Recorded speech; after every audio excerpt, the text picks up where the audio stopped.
అహానా, పడుకున్నావా? లేదు వదిన. మీరు రండి, ప్లీజ్ కూర్చోండి. మేము కూర్చుంటాం, ముందు నువ్వు కూర్చో. కూర్చో. చూడు అహానా, నువ్వు ఇంకా ఏమీ తినలేదు కదా, అందుకే నీకోసం భోజనం తీసుకొచ్చాము. నాకు ఆకలిగా లేదు వదిన. నా కడుపు మనసు రెండూ నిండిపోయాయి. అహానా, మేము అర్థం చేసుకోగలము. ఇన్ని మాటలు విన్న తర్వాత తినాలని ఎలా ఉంటుంది? అహానా, నా మాట ఒకటి వింటావా? రేపు మళ్ళీ ఇల్లు వదిలి వెళ్ళే మాట ఎత్తుకు. అత్తయ్యను క్షమించమని అడుగు. మళ్ళీ ఇలాంటి తప్పు చేయనని చెప్పు. అత్తయ్య ఒక్కసారి క్షమిస్తే అంతా సర్దుకుంటుంది. లేదు వదిన, ఒక్కసారి నేను ఏదైనా చెప్పానంటే ఆ మాట మీద వెనక్కి తగ్గలేను. చూసారా, ఇది సేమ్ అత్త ఇలాగే మాట్లాడుతుంది.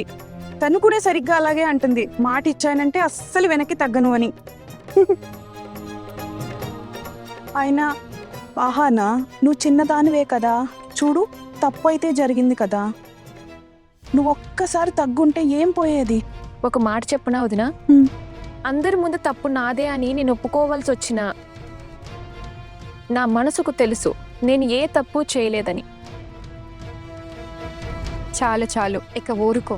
ఇప్పుడు దేనికి భయం వదినా? రేపు ఎలాగో నేను ఈ ఇల్లు వదిలి వెళ్ళిపోతున్నాను కదా. మీరు ఇవన్నీ వదిలేయండి ప్లీజ్. ఎవరి గదుల్లోకి వారు వెళ్ళండి. ఒకవేళ మీరు నా కోసం ఇలా భోజనం తీసుకురావడం ఎవరైనా చూస్తే అనవసరంగా మీరు ఇబ్బంది పడతారు. ప్లీజ్ వెళ్ళండి. ఈ రాత్రి మేము పడుకోలేము, మాకు నిద్ర రాదు.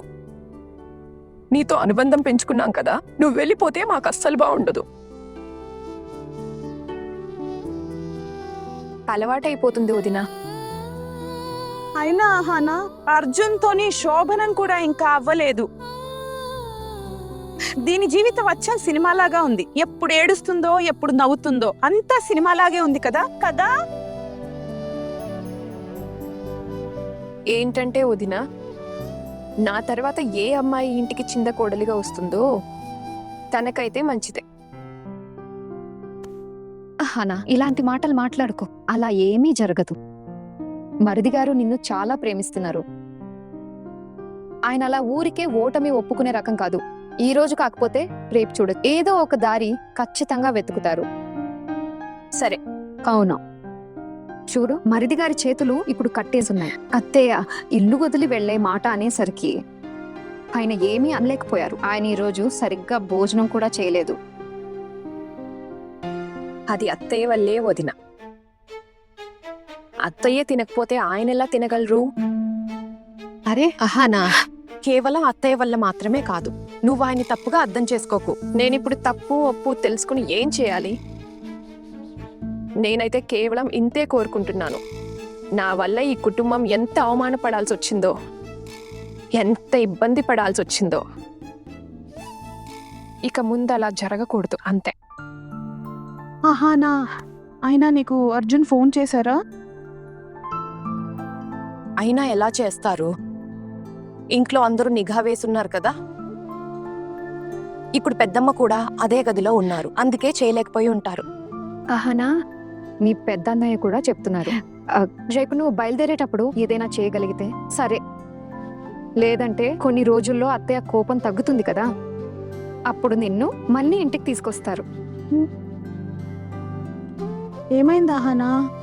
అరే నువ్వెందుకు నవ్వుతున్నావు? వదిన, నేను మళ్ళీ వెనక్కి వస్తానని మీరు ఎలా అనుకున్నారు?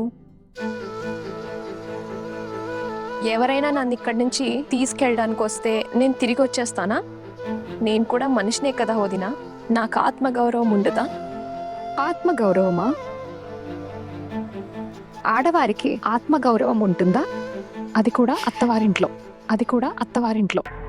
నేను మీలాగా ఆలోచించగలిగితే బాగుండేది వదిన. అప్పుడు బహుశా నాకిన్ని కష్టాలు ఉండేవి కావు. కానీ నేనేం చేయాలి? నేను నా ఆత్మగౌరవాన్ని బలి ఇవ్వలేను. నా దగ్గరున్నది ఇదొక్కటే వదినా.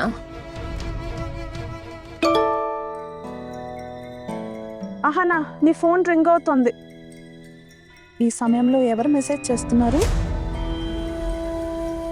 వదిన, నేను ఈ ఇంటికి అర్హురాలు కాకపోవచ్చు, కానీ నా క్యారెక్టర్ మీద మచ్చలేదు. నువ్వు వీరి మాటలు వదిలే. వీరేమన్నా ఆలోచిస్తారా? ఏది పడితే అది అంటుంటా. సారీ, నా ఉద్దేశ్యం అది కాదు.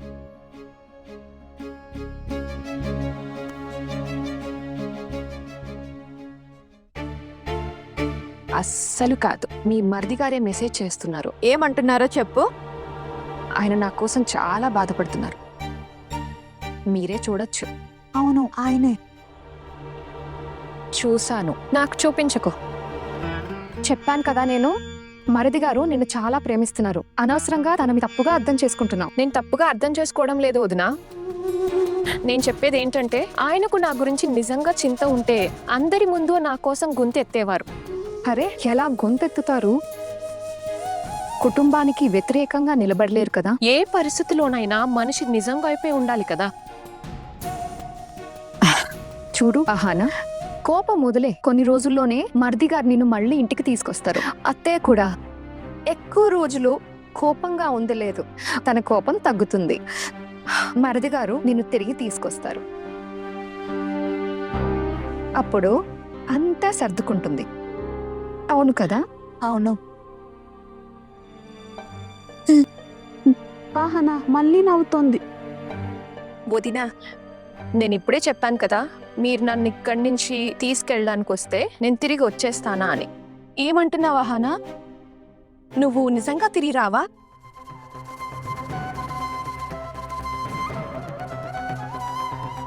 నేను పరాయిదాని కదా వదినా. ఇది నా సొంత ఇల్లు కాదు కదా. నేను ఖచ్చితంగా రావడానికి. అయినా మంచిదే అయింది. మా అమ్మకు నా పెళ్లి చేయాలని ఉండేది. ఆమె కోరిక కూడా తీరిపోయింది. ఇప్పుడు తిరిగి వెళ్ళి అమ్మను అక్కడి నుండి తీసుకుపోతాను. BA ఎగ్జామ్ రాస్తాను. ఉద్యోగం కోసం ప్రయత్నిస్తాను. నా కాళ్ళ మీద నేను నిలబడటానికి పూర్తి ప్రయత్నం చేస్తాను. దుర్గా, దుర్గా, నువ్వు చాలా ప్లాన్లు వేసుకున్నావు. ఇంత ప్లాన్ వేసుకున్నావా? ప్లాన్ చేసుకోవాలి కదా వదినా. రేపటి నుండి నేను మా అమ్మ రోడ్ల మీద తిరగాల్సి వస్తుంది. జీవితం గడపాలంటే ప్లాన్ చేసుకోవాలి కదా. అహానా, ఇవన్నీ ఆలోచించుకో. అలా జరగదు. నేను చెప్పాను కదా, అంతా సర్దుకుంటుంది. మళ్ళీ ఏది సరి కావాలని నేను నిజంగా కోరుకోవడం లేదు. నా ఆత్మ గౌరవాన్ని బలి ఇచ్చి నేను బ్రతకలేను. నేను ఈ ఇంట్లో ఎప్పటికీ అడ్జస్ట్ అవ్వలేను. నేను తన అదుపులోకి రానని అమ్మ కూడా అర్థం చేసుకున్నారు. సరే, ఇవన్నీ వదిలే. చూడు, భోజనం చల్లారిపోతోంది. వచ్చి కొంచెం తిను. రారా. కొంచెం తిను. వదినా, నన్ను క్షమించండి ప్లీజ్, కానీ నాకు అస్సలు ఆకలిగా లేదు. ప్లీజ్. ఆకలి లేకపోవడం ఏంటి? అందరి కళ్ళు గప్పి నీకోసం భోజనం తీసుకువస్తే నువ్వు తినవా? అలా ఎలా కుదురుతుంది? కొంచెం తిను. వదినా, ఏ రోజైతే మీరు ఎవ్వరికీ భయపడకుండా అందరి ముందు నా కోసం భోజనం తీసుకొస్తారో ఆ రోజు ఖచ్చితంగా తింటాను. పత్తా ఇలా దొంగచాటుగా తినడం నాకు అసహ్యంగా అనిపిస్తుంది. నన్ను క్షమించండి అక్క. నాకు తెలుసు మీరంతా బాగా టెన్షన్ పడుతున్నారు. మీరు చాలా సహిస్తున్నారు. కానీ నేను తల వంచలేను. నా వరకు నా ఆత్మగౌరవమే నాకు సర్వస్వం.